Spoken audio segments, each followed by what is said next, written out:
And we are live. Hello, my name is the artist formerly known as Kevin Graham, and this is your Wednesday bulletin. And please note that no swans were hurt in the making of this bulletin.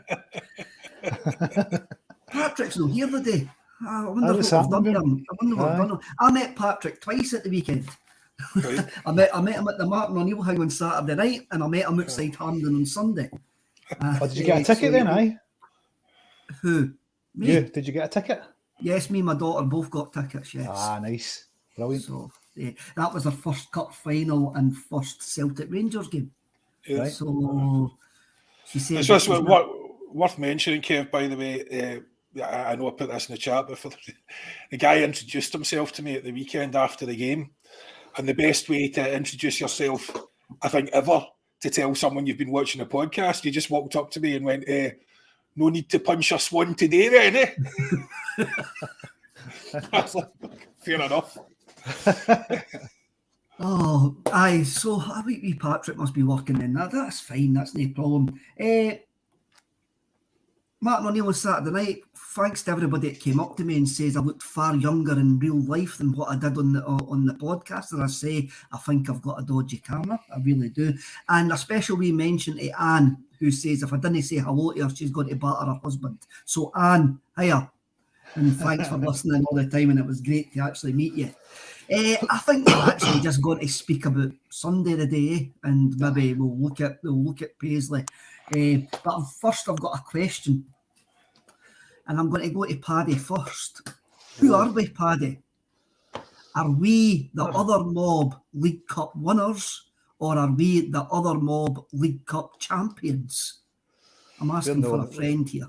Aye, we're not the other mob anything. I think if anything, we've shown that we are the mob. That's a bit too close to something else, though, isn't it? Yeah. Nah, listen, that was just tremendous on Sunday. Just to kind of listening to that garbage all week on the week leading up to the cup final, it was just grinding my gears. And we'd never had any Celtic player come out in the media and spout half the garbage that they were spouting. Even the weeks leading up to it as well. It was just good to kind of get out there and show that we are the dominant team in Scotland, the best team in Scotland. And I'll be honest, it's going to be hard to see how that's going to change in the next season or 2 or 3 seasons, the way we're going now. Mm-hmm. Cash rich, we can strengthen it well. We've got a manager that plans, what did he say, three transfer windows ahead. It's actually frightening to see how good we can actually become. And I'll tell you something, I can't wait to see us in Europe next season with this team. You can just see something building special now that Ange just kind of, with this team that he's built, I can't wait to see what happens next season. And we've not even finished this season yet. We'll get to that. John, the reason that I'm saying are we winners or champions, because there's a wee shop in the Thistle Centre in Stirling and it sells framed stuff. And I've just noticed that they're claiming they were Scottish Cup champions last year. So that's right. I'm wondering, are we League Cup champions or League Cup winners? No, I don't know what the terms meant to be this day. Well, I reckon, is this pronouns? Is this sort of day with pronouns or something like that? Well, I'm been in that conversation right now. I think this happened last year when the other mob tried to title themselves as champions or something, didn't they? Scottish Cup champions. Scottish Cup, right? So you're not champions of a cup. You're winners of a cup. Very obviously, you're winners of a cup. You know what I mean? So and you're the champions of your country. When you win the league, they're obviously. They may well have forgotten that, because it's 1 in 10 or whatever. I mean, I don't know. They shouldn't be worried about champions or winners. Instead of renaming themselves the Rangers, they should have renamed themselves Runners-Up Rangers. To reflect more accurately what their position is. So no, that's an inaccurate claim, I would say, for anyone that follows the game. No, it's an inaccurate claim, but it shows you how maybe delusional there is. when I was coming back for Hampden on Sunday, my dad texts me, and we'll get on to the game. My dad texts me and he says, I smoked all my cigarettes in the last half hour there, can you go and get me another packet? I went, right, I'll go and pick up that packet. So I go to the shop just down for his house, and there's 2 Rangers fans in front of me, and in the queue in front of me, like getting stuff for their work the following day, and that, I'm sure. And I really did think they had been watching. Now, we'll all get onto this, but at the game, I thought it was closer than what it actually was after I've watched it back. But then again, that's just emotion and nerves that actually happens, right?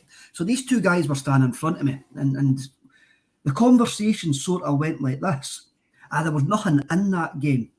We, as in Celtic, are not that good.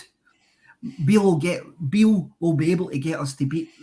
Beale will make us beat them twice, and it's game on for the league. They played well, but we're unlucky, and they were shocking goals to lose. The only thing I agreed with, but what they actually did say was Morelos is a turd.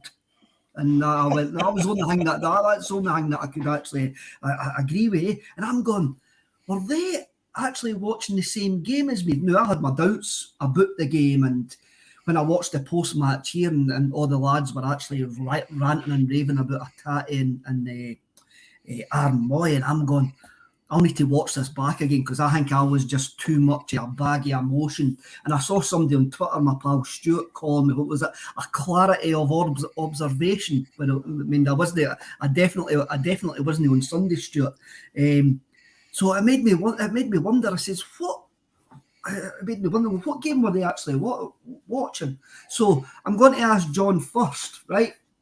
When the Celts went up to lift the League Cup, what did it mean to you on Sunday?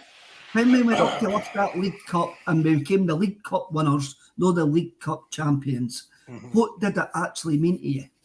Well, potentially very important for this year, potentially more important than it should be.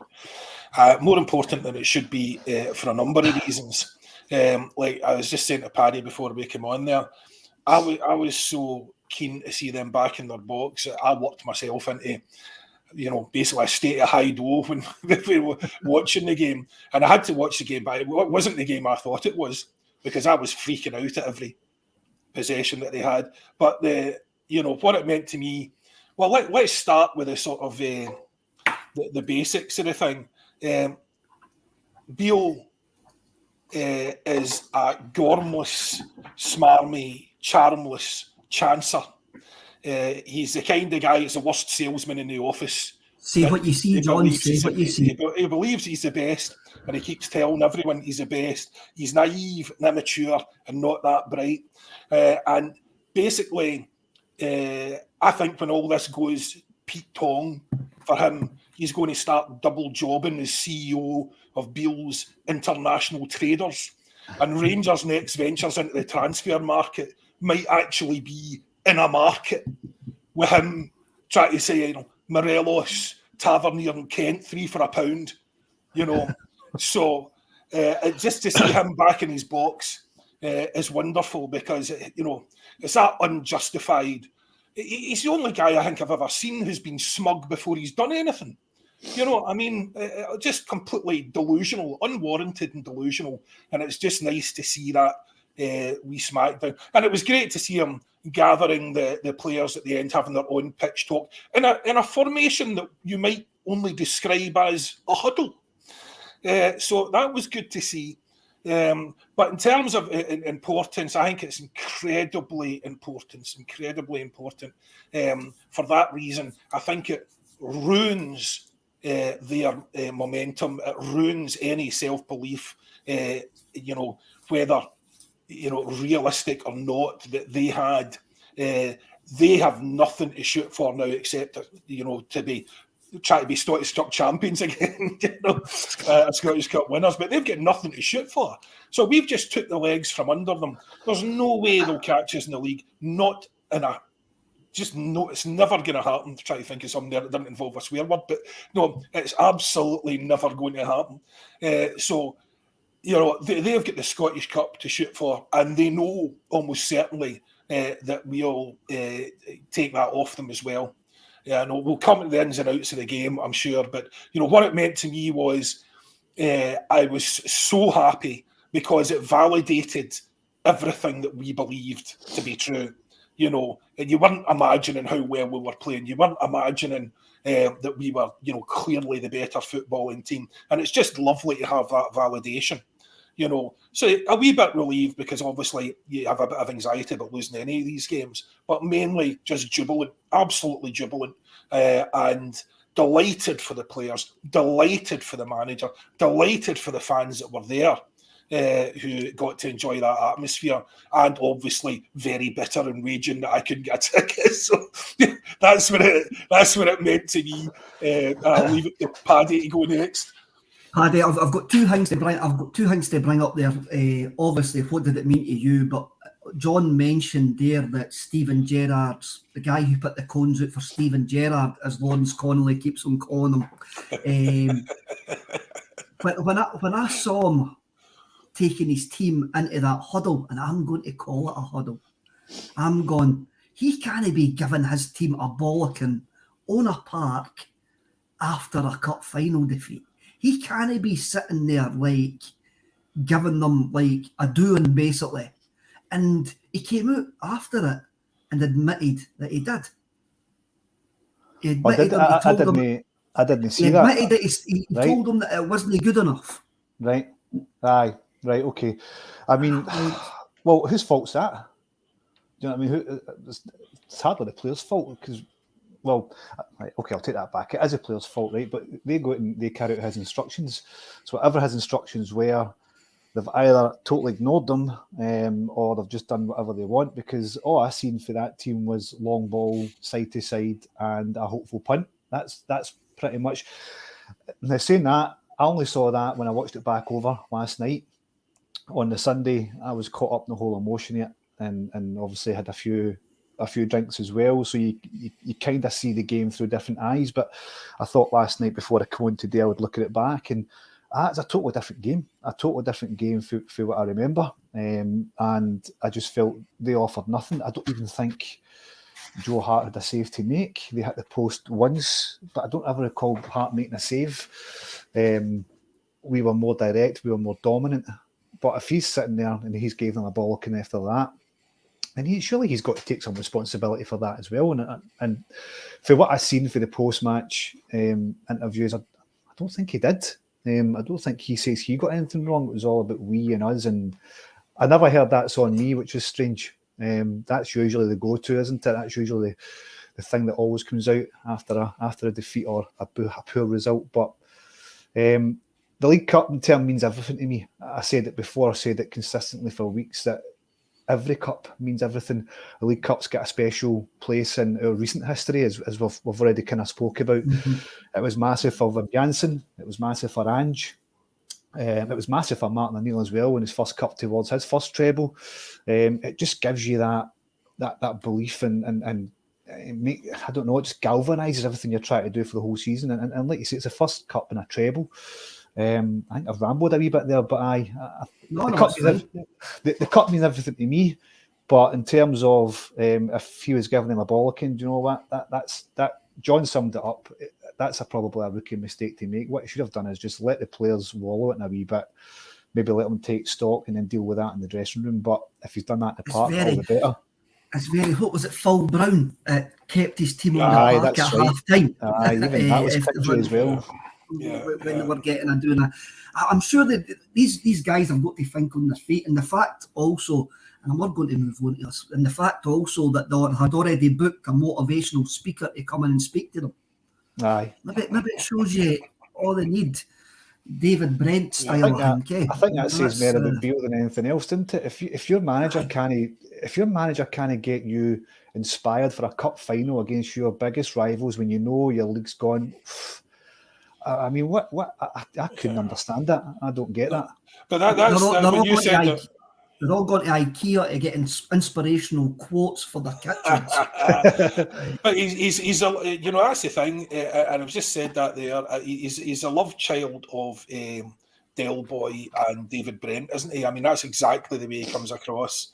he comes across as just a chancer and a spiv. And, you know, all that talking he did, you know, and we spoke about it last week and stuff. And, you know, Ange just sitting there just, yeah, I mean, he's talking about us when the other manager's sitting next to him. Yeah. You know, the sheer effrontery of that, the brass neck on him, you know, talking about our team. The manager of that team sitting next to him, you know, so he needed put back in his box, as I say, and it was a joyous thing to behold, because having watched it back, I don't think they really laid a glove on us. At the time, I didn't see it that way. At the time, I was so hyper that, you know, every threat or every possession they got, you know, had me, oh my God. But watching it back, it wasn't, you know, it was nowhere near as close as I thought it was. And it was maybe, you know, 20 minutes in the second half, we didn't play particularly well. But other than that, yeah, no, it wasn't anywhere near as close as it seemed on first viewing. Well, what I actually thought when the final whistle went, it was great. It meant to me it's my first cup final with my daughter, and it was great that we won it and we beating Rangers in the cup final. It was absolutely magic. And that was the first thing I thought about. I didn't think about what it meant for the season. I didn't think about what it meant for anything else. I just thought at that point, I went, this is a really, really good moment that I've spent with my daughter. And that's all it went through. That's all it really went through my head. At that point, and even then, after that, even watching all the celebrations and that, the celebrations were brilliant. I thought the team really showed that they could let loose at certain points and they could have a wee party. But like you, I walked out the stadium. I bumped into JP on the way out the stadium actually, and he was going to the Brazen Head, and I was going back to my supporters bus, and we all having a blather. And I says to him, I went, see, the more I think about this now, I don't think they actually I don't think they, in the last 8-10 minutes, they actually done anything against us. No. I said, I need to go and watch it back. I says, but now having a think about it, I think we completely dominated that period of the game. And when I watched it back, it was true. We played the last 10 minutes in their half of the field. We were up there. They were going long, but we were running the ball back and just going on the attack up there. So it wasn't as close as what I actually thought at the game. But then again, I think that was just complete and utter nerves of a cup final occasion. And I must admit, I had to go back and watch it because the guys were praising Moy and Atati for a superb first half. And I'm going, I thought they were rotten in the first half. I thought they kept on losing the ball in the first half. And when I watched it again, I was like... Oh, they were absolutely brilliant. Why can I only remember the things that they've done wrong? I can absolutely remember. I want to talk about the goals, right? And I've got another question to ask you before we talk about the goals, because I don't think the goals were have been spoke about enough. And it was these two Rangers fans in front of me that got me thinking about the goals when they says the goals were strong. But what's the biggest gap? You ready? The gap in the Rangers midfield or the gap between Fashion Sakala's front two teeth? What was the bigger gap on Sunday? And it doesn't matter, Aaron Moy would find space in any of them. Yeah. Well, is it not the gap between behind Hall of Fame inductee and captain Tavernier? Is that not what the gap is? You know, is correct title, John. Tavernier Pen. Yeah. That's his correct title. You know, and just honestly, just to skip ahead a wee bit, the boy giving another apology for another abject performance. If they gave out awards for apologies, that boy would have more bling than a vajazzle. Do you know what I mean? He's absolutely just does nothing but apologise for them being completely grim. You know, and how many times is that now? I don't know. Don't we have a translator that's won more medals than him? Anyway, that's just another this nonsense hyping up of people. But both of those goals, unless I'm mistaken, the second one came down the left of it. The first one went behind them, didn't it? But both came down his side. Just try to do the mirror image in my head. And again, that first goal, when you're talking about it at the time, and again, this is where you're not really seeing the game as it's laid out. So at the time, I thought, we took sort of good chances from not really periods of the game we weren't really dominating. But watching that back, that first goal in particular, we ran them ragged for about 3 minutes. We had them all over the place. That's why they were out of position. So we had that ball, we ran them ragged, nearly scored. They come back out again, we got it again, ran them ragged again. Then we did down the channel and the ball in.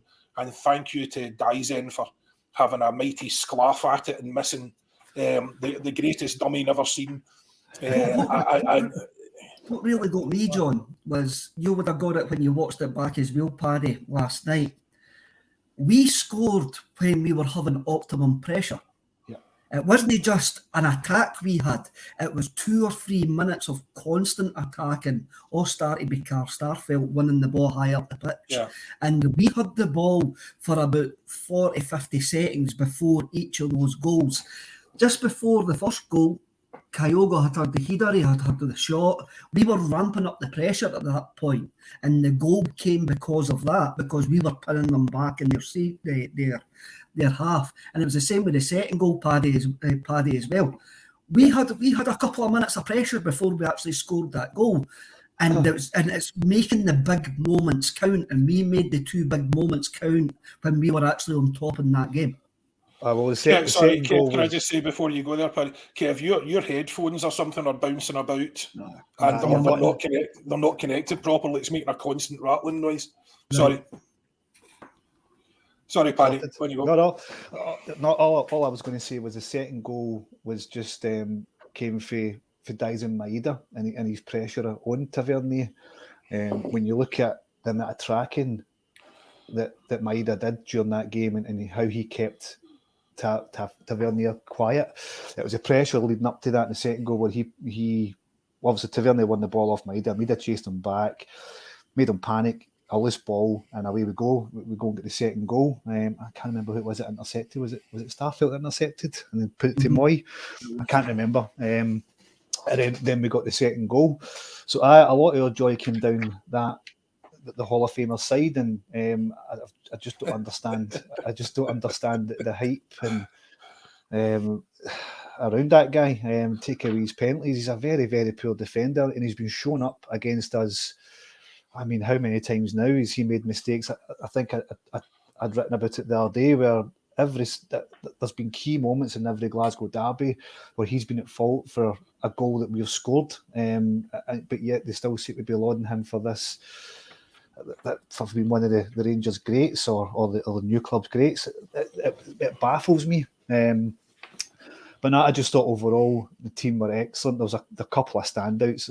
I've got to say, for all the criticism and harsh criticism that Starfelt gets, I thought Bam, he had two minor mistakes during that game. He was outstanding.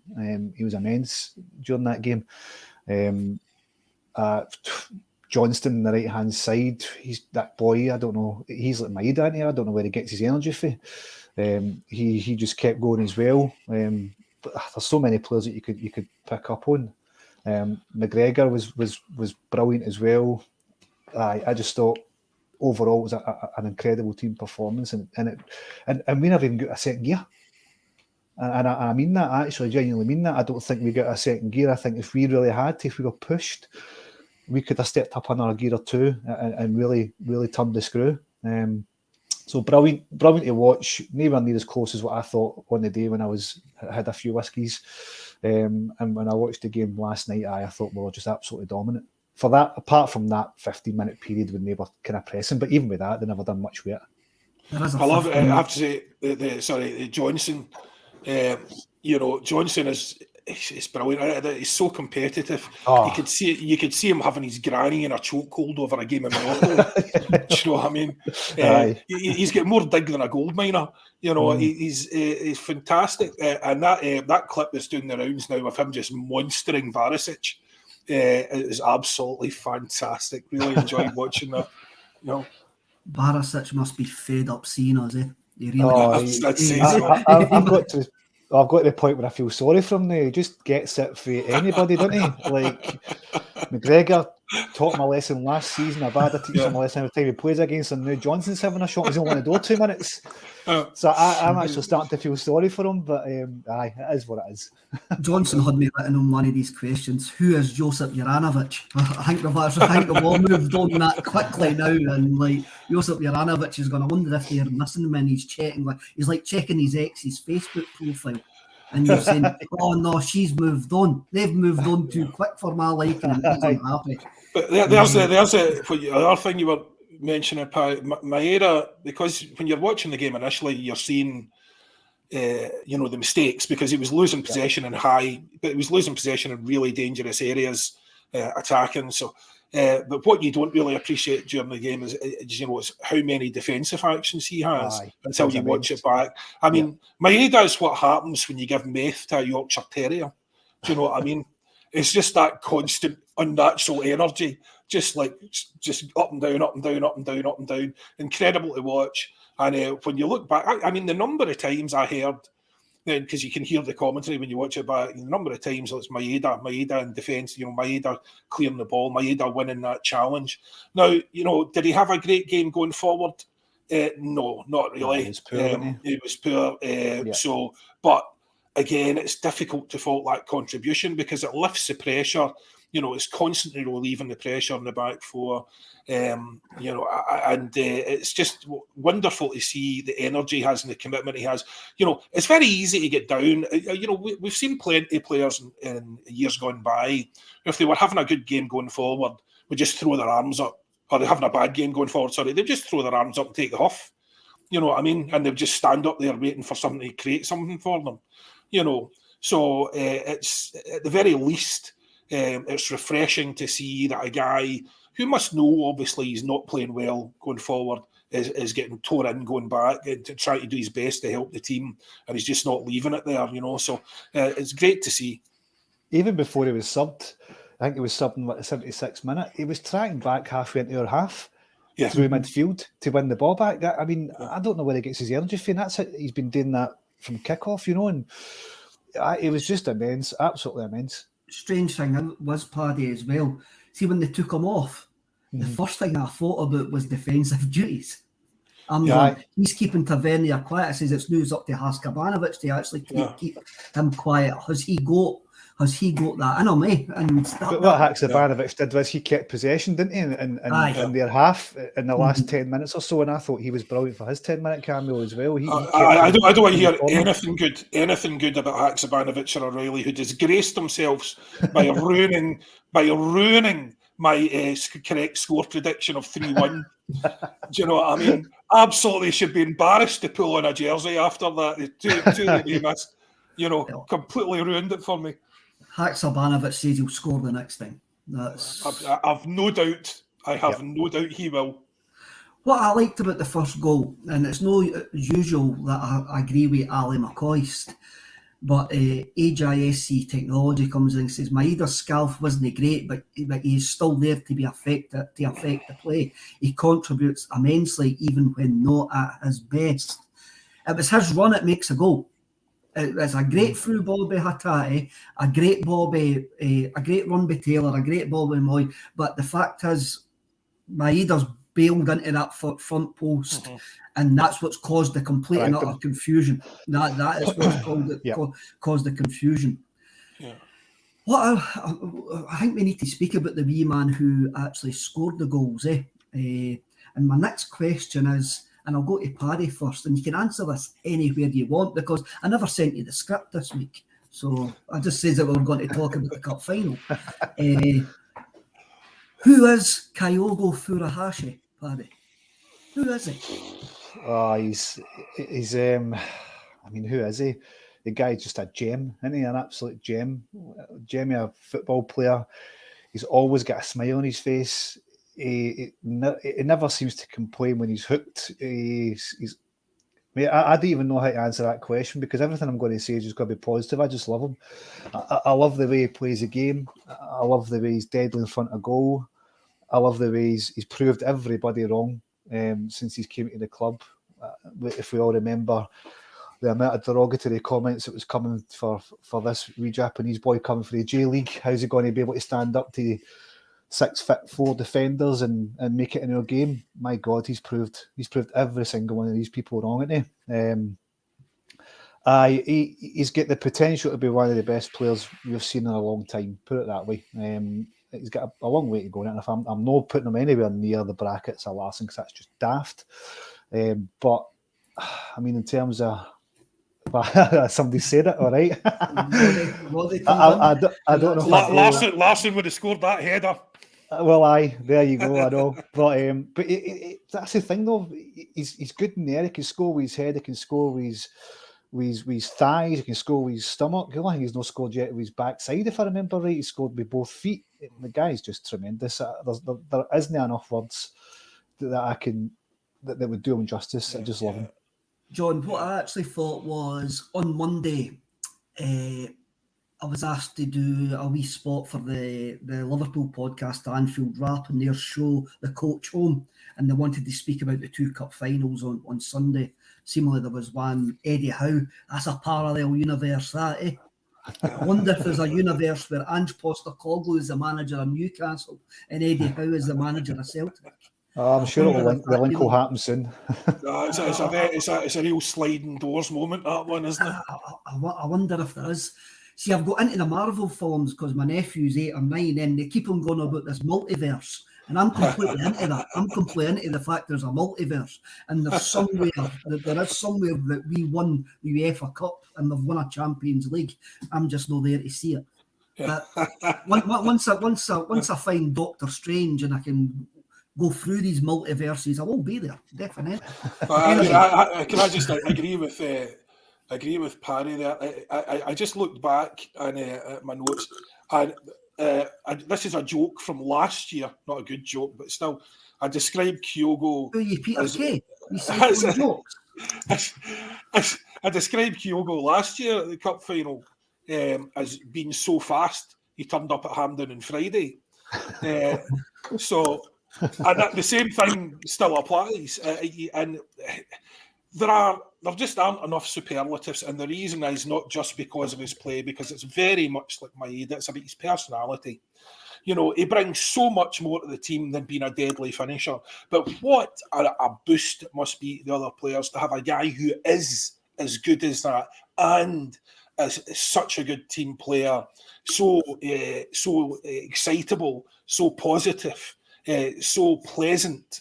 He's such a decent guy, you know, and who loves it, obviously, is loving the attention, loving the club, loving the game.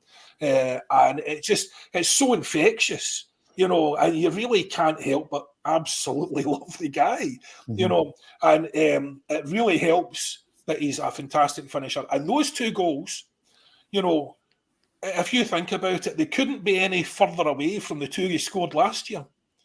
You know, I mean, the sort of long-range efforts, chips over the top, all the rest of it, and these 2, you know, from right in the middle of the goal. And it just shows how talented he is. And I'm really, really interested to see what happens, because, you know, we were complaining at the start of the year he wasn't taking his chances. Now he's taking his chances. He's not taking all of them, you know, but like any striker, and you could say this about all the players, you know, we played more than well enough to beat them, and it was more comfortable than I thought, but it was a long way from a flawless performance. You know, we were still giving the ball away. People still had mistakes all over the place. We didn't take chances. So it was a long way from a flawless performance. So I'm absolutely over the moon, delighted, as you would be, jubilant that we won. But it's very, very important that we just don't get ahead of ourselves here in terms of what this means in terms, you know, as regards progress. We'll come to that. But who is Kyogo? The guy for Anfield Wrap went like that to me. he's getting noticed down here because he's scoring big goals. Anytime Celtic are in a big game, Kyogo scores.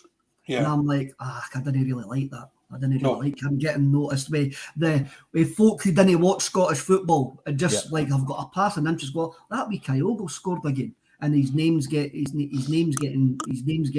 noticed down south. I didn't really like that. Do we need to do what we said about Hatate last week and start just calling him by his number?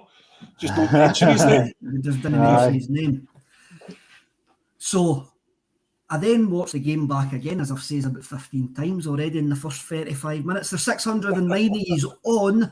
Please hit likes. I can't see how many likes we've got, but please make sure we get a couple hundred likes. When you watch the second goal, and somebody's brought a comment about this, and it's about Barisic again. Happy birthday, Martin O'Neill. It is Martin O'Neill's birthday. I haven't a hang with it. When you watch the second goal, and this is the first time I've ever noticed that in the 18 months Kyogo's been here, as the ball is coming across the face of the goal, Kyogo has his hand round Barisic's back with a fistful of his jersey. So there's no way that Barisic's getting in front of him, even though he probably would have got in front of him anyway. But I went like that, oh, you sneaky wee git. I've never noticed that. And then I started... I started thinking like that. I'm going, I wonder how many times I've noticed that he's done things like that to get in front of defenders just to make sure he's got a wee hood of their jersey, a wee hood of their shorts, and stuff like that. He's devious, Paddy. For a guy so wee, he's devious. Aye, but it's probably because what we see is that as the guy who, when he commits a foul or when he does something that he shouldn't have done, he's the first one to apologise, isn't he? He's always the first one to he looks like a more the kind of fair play rather than being sneaky. So I'm glad. Do you know what? I'm glad he's got that side to his game because he probably needs it. He needs it to kind of. But it's not sneaky though, is it? I mean, those are the tricks of the trade. You don't get to be a striker at an elite level without knowing how to bounce off of guys, how to make sure they don't get in front of you, how to work the angles, how to get behind them, how to get in front of them. That just doesn't happen by accident. So I mean, as we saw for their goal, massive big shove on Moy, pushed him about 5 feet, very, very obviously for their goal. Because I heard someone said to me after the game, Moy get caught under the ball. He didn't get caught under the ball at all. He got shoved about 5 feet by Morelos or whoever it was that was standing behind him, and he completely lost his place. So tricks of the trade, and quite rightly so. Everyone's got them. There's always sort of the same sort of thing you see at corners, standing in feet, standing and pulling jerseys. But as you say, it's not just nice to see it. You have to have it. Aye. You have to have it. You've got to get an edge on other elite athletes. You've got to get an edge on other great players. I think what I mean is it's good to see that side of the game because it was just maybe last season he's been accused of being a diver, he's been accused of being a cheat and all that kind of stuff. So maybe I've worded that wrong. What I didn't want to come across is that he's got that, I suppose, devious side. But you're right, John. That is something you need because the amount of grief he took last season for absolutely nothing was unbelievable. So I know. I like that. I like that kind of side to his game because every good striker's got it, and it's probably now that we're just. I mean, I did see that as well. I seen the replay last night, and I watched it again, Kevin. And I was like, and I thought, man, looking at it, didn't go to VAR because that could have been a wee contentious decision, But I didn't see the push on Moy at their goal. I didn't see that. I'll need to look at that again. I must admit though, Paddy, even though you had a hood of his jersey, Barisic had a hood of his jersey as well. But it was it's well, real history of VAR, Kev, you know what way that's going to go, didn't you? So I suppose that's a point I'm trying to make as well. But I love that because it just, and he's got 24 goals this season already, with 13 games left, or potentially 13 games depending how we go in the cup. None of them penalties. The guy's he's going to easily hit 30 goals plus this season, isn't he? Yeah, I thought as well, and we mentioned Haksabanovic earlier on. The first two contributions of Iwata and O were to two Rangers players, basically. He lost the ball first, right enough. He actually passed the ball at the park. The next thing he brung somebody down. And as well gave was it Ben Davis? A good clatter. A good clatter as well. Yeah. A Barry Robson clatter, I would call that. he actually gave him I thought they just... I just thought they kept the pace when they came on. I think Awata just kept it tidy, and just kept their back line under a wee bit of pressure. Yeah. Well, I have to say, at the time, and even in retrospect, I thought that was a real gamble bringing on O as early as he did. I really did, because, if they'd sneaked another goal and we're going to extra time and all the rest of it, to me at this point, he hasn't looked like he's the man to get you. You would rely on to get you a goal. He has proven to be, he's a big, strong laddie and gets himself about.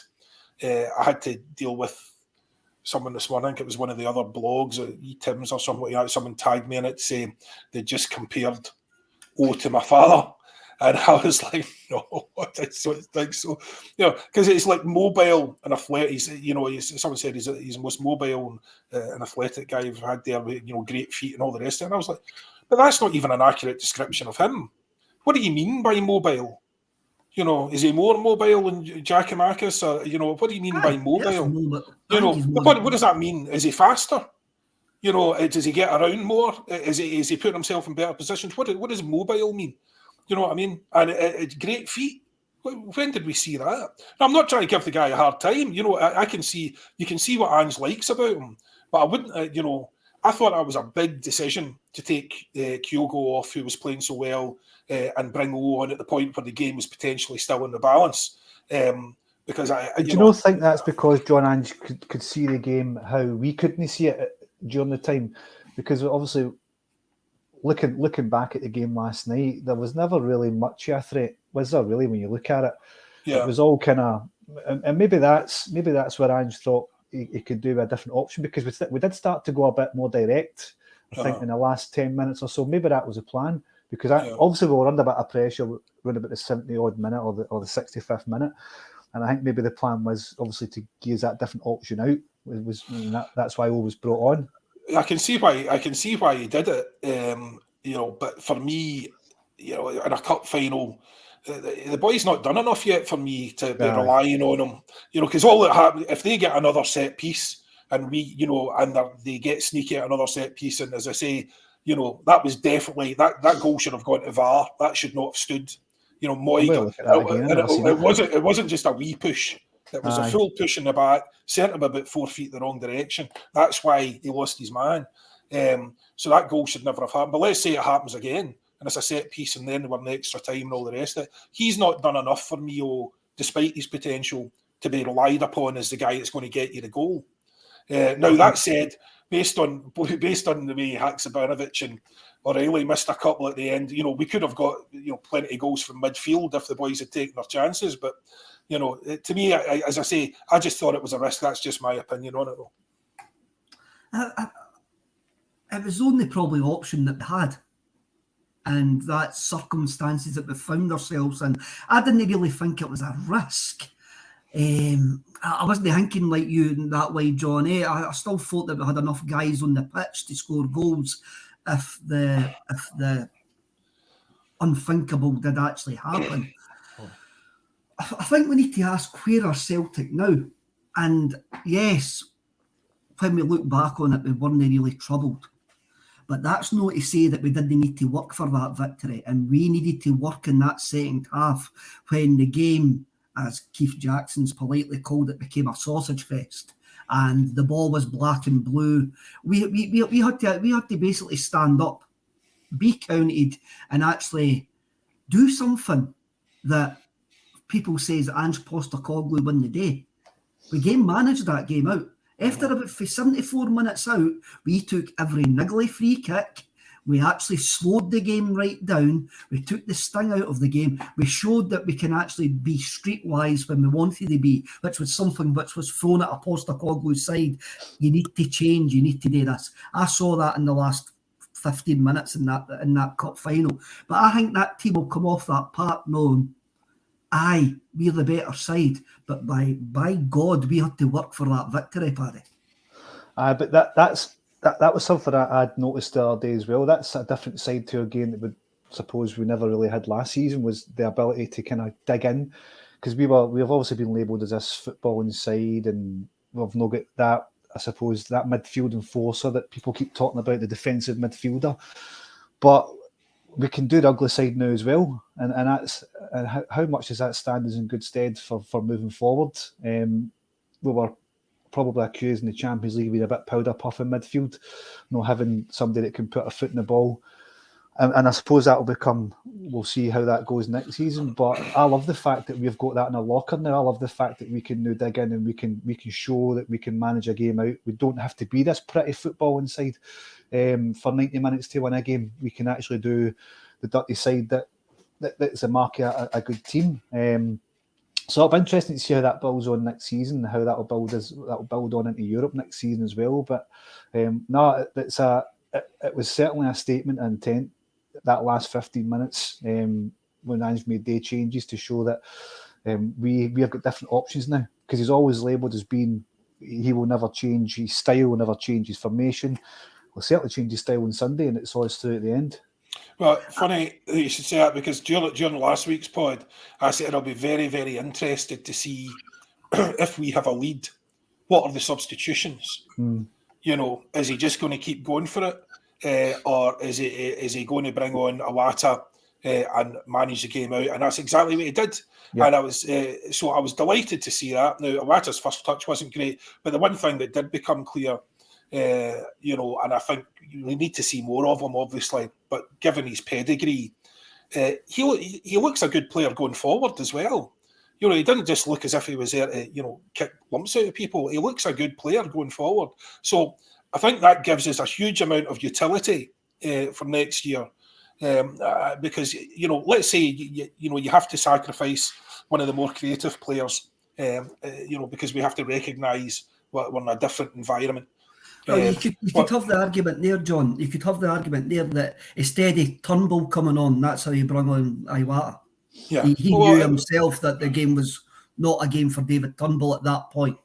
Yeah, well, absolutely. But I mean, I would like to see us. I've said this before. I would definitely like to see us change formation for Europe next year in terms of, and so you're not talking a massive change, but 4-2-3-1. So just have that double pivot. Just have McGregor and Iwata to give you that solid base in midfield, the solid base in front of the back four. It's not a huge change, but it could make a massive difference to us defensively. And it looks like, McGregor and Iwata together at this level look as if they could be a phenomenal midfield pairing, because Callum McGregor's no sort of deep-lying midfielder anyway, in terms of he's just kicking lumps out of people. He's an incredibly creative player, and he set up the second goal. That's the kind of thing he does. Short burst run, beautiful ball through, absolutely phenomenal. Takes out 4 players. Just great to see. But those two guys who can be both defensive and creative, who both have dig and skill, that is exactly what you want. And that's, like Anthony Johnson, for instance. And I just have to say, I feel so bad for Ralston. I really feel bad for Anthony Ralston. I'm such a big fan of his. And through no fault of his own, he's out of it again. I think we really need to give him some game time, to be fair. It's not fair. Ange doesn't like to change his back four, but anyway, different issue. But as of next year, I think that we have options now, and I'd like to see the manager taking them.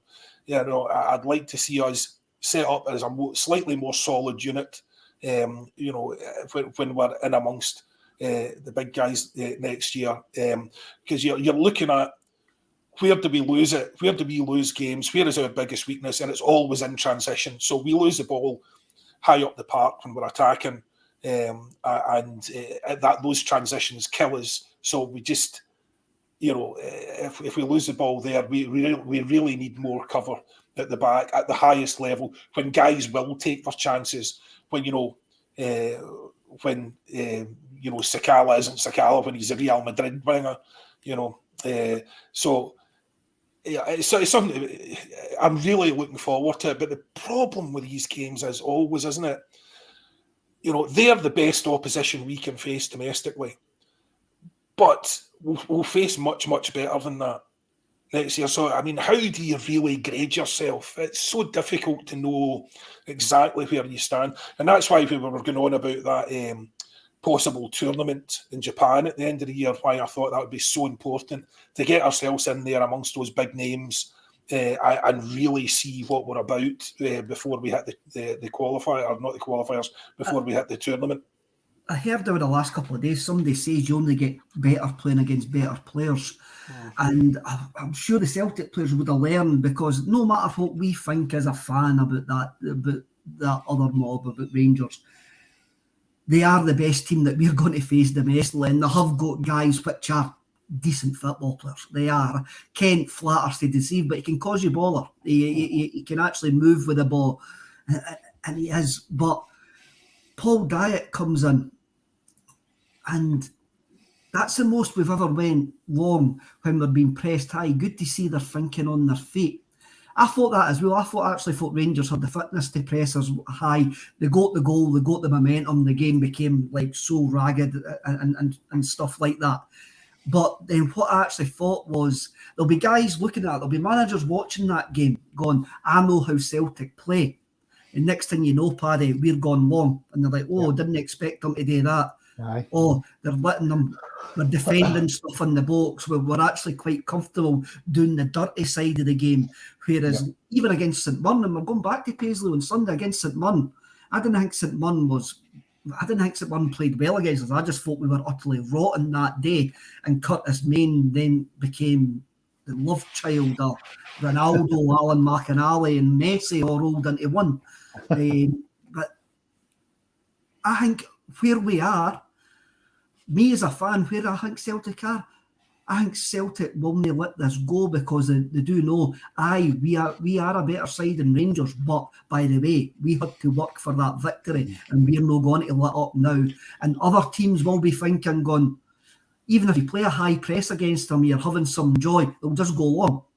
So I thought the interesting thing about that, Kevin, always seen the post-match interview when he was asked about that. Ange Postecoglou, he said that wasn't his decision. That was the players in the park. He lets them make the decision on the park, and I thought that was really interesting because it just shows you how much faith and how much trust he's got in these players to do the right thing, even if it goes against his philosophy or his style of football.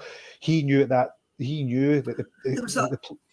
There was a European game last year, Paddy, when Joe Hart ran to the touchline.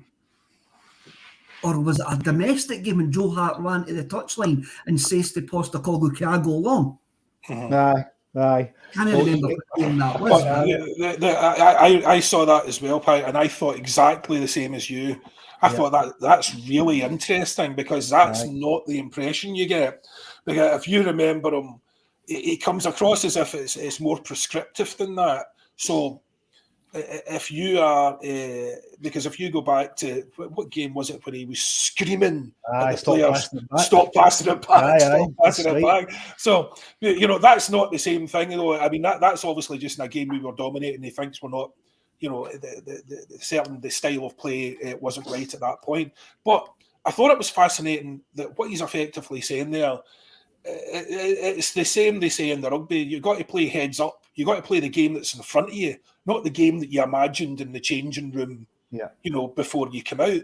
Or is it they always say about the box, and everyone's got a plan until you get punched in the face, you know? So it's basically, I thought that was really, really interesting, really illustrative of what he's actually saying to the players. You know, you're in charge on the pitch. Here's the style. Here's the formation. But play the game that's in front of you.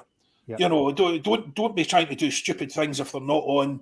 Play a different style if there's not on. If there's a long ball, it's a long ball. You know, so I was fascinated by that. Now, I don't think he'd tolerate, you know, playing the way that Rangers do, just coming out and punting the ball up the park. But what he's saying is within that framework, within the framework that he's laid down, this is what we do, this is our style. You know, you still have to play the game that's in front of you. You know, you still have to play the opposition and the style that's in front of you and the challenges. You have to recognise the challenges that they represent and, you know, deal with that as a team. And, you know, he's relying on those. He's basically given responsibility to those players, which is what the players want.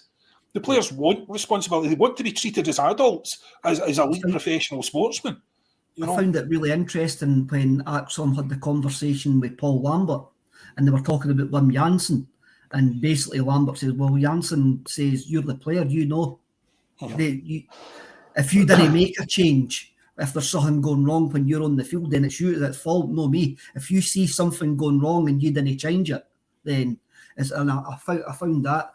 I didn't know that Postecoglou had said that post-match that about us going wrong. I didn't actually know that.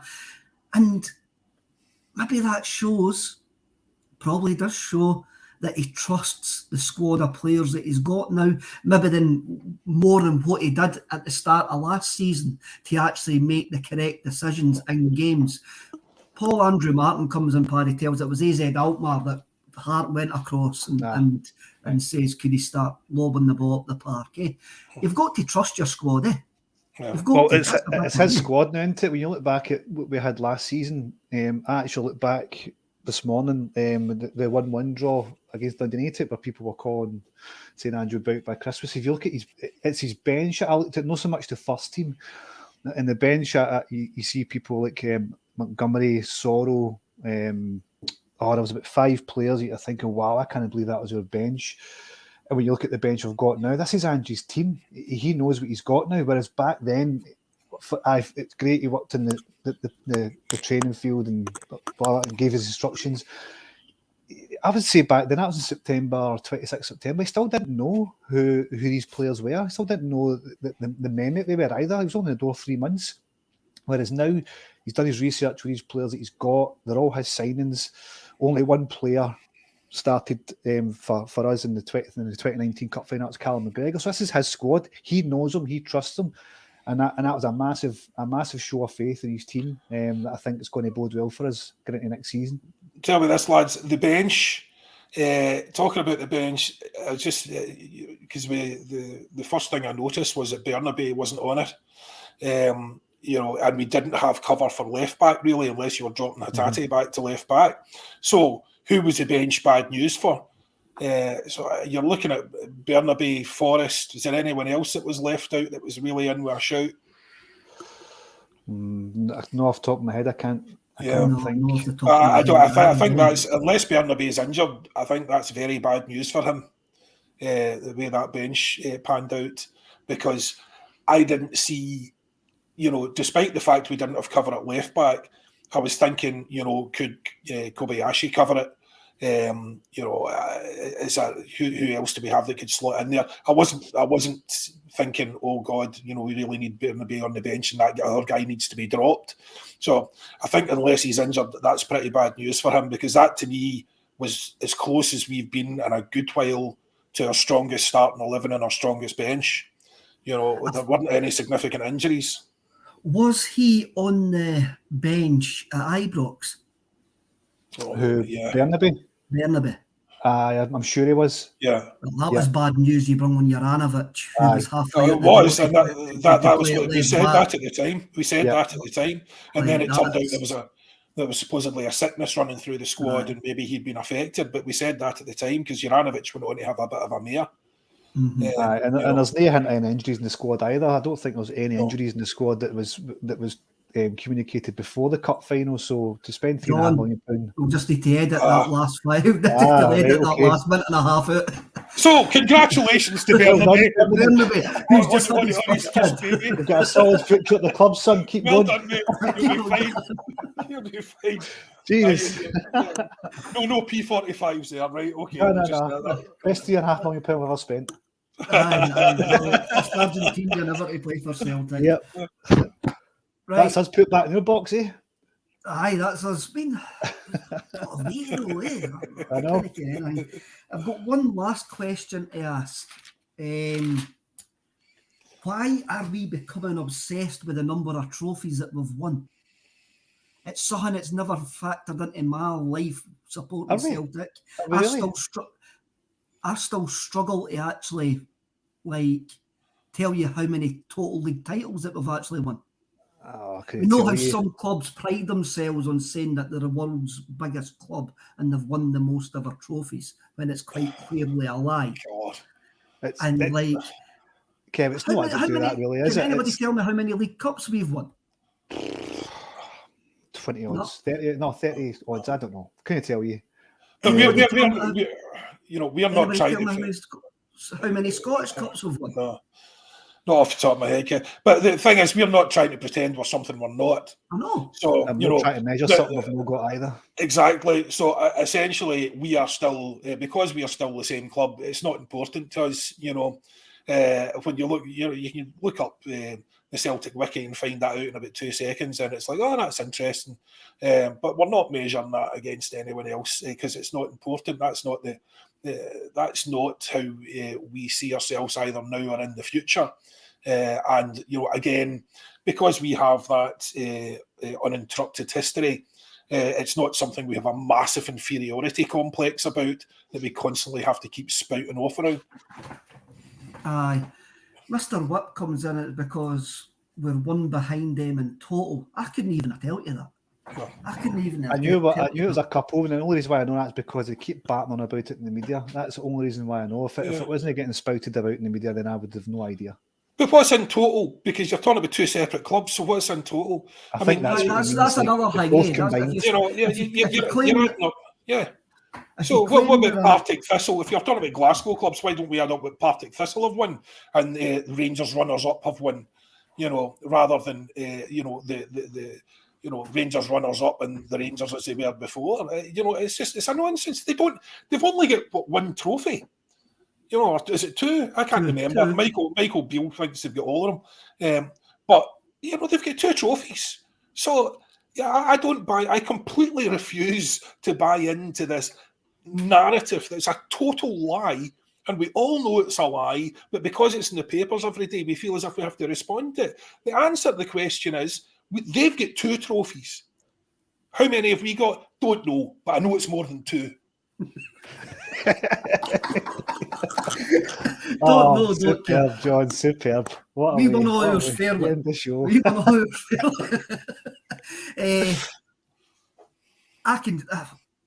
I didn't see us foot tripping up at Paisley on Sunday, Paddy, at the Simba Stadium or whatever it's called. I've got a clue what it's called now. Nah, I don't think Ange's ever meant to let us lose our focus. He did say the players were getting less than 24 hours after to enjoy the cup final, didn't he? He said he was home for 8 o'clock on Sunday night, and the players got a wee bit longer than that, and then he was back in training. I think they're back in training Monday afternoon. I was at Tuesday morning. So he's completely focused on the job at hand. The players are as well, let's be honest. The players are never meant to kind of take their eye off the ball. So, again, it borders on a bit being cocky, but I don't see us dropping anything at Paisley. Will we wear that silver top again, John? the camouflage top, no one can see us. But those were other fascinating comments by Ange about how important it was to let the players enjoy themselves. Because otherwise, what's the point? Yeah. So I thought that all these comments, as usual, were spot on. And fair play to the man. What a job he's doing. And the other really important comments he made during the week, we don't have time to discuss now, but we discussed them yesterday about how long he's going to be here. That was, to me, the most important thing he said nearly since he got here. Mm-hmm. Because that's how I think he's integral to the future of the club, and I would love to see the Ange dynasty becoming a reality, as I said last week. And this would be the first real, just another building block in the foundations of the Ange dynasty. I'd love to see that happen. I would love to see that happen as well. I will wrap it up for the days, lads. Thank you to the close to 600 that have been actually watching live. Roddy McDonald comes in and tells us about the multiverse. In the multiverse, we lost 2-1 to Inter, but in that alternative universe, we beat Feyenoord 2-1. Oh, that would suit me. The old man would have scored in that one. Yeah. Drew Mac CFC Cav and Barisips are still crap in the multiverse. You would need to have a multiverse at the beginning. I've got to agree with that. And Terrace Pat, happy birthday, the blessed Martin O'Neill, who is 71 today, and I had the pleasure to meet him on Saturday night, and he's an utter gentleman. And they say never meet your heroes, but Martin O'Neill was absolutely fantastic. So happy birthday, Mr. O'Neill. I'm sure he's all want to say happy birthday. Happy birthday, Matt. Have a wee drink for you tonight. I'll that wasn't the script, Kev. You're going to phone him. I'll phone him later. We're close. Right, lads, dinna be bums to each other, and I'll see you all next week. Hail, hail. Bye-bye.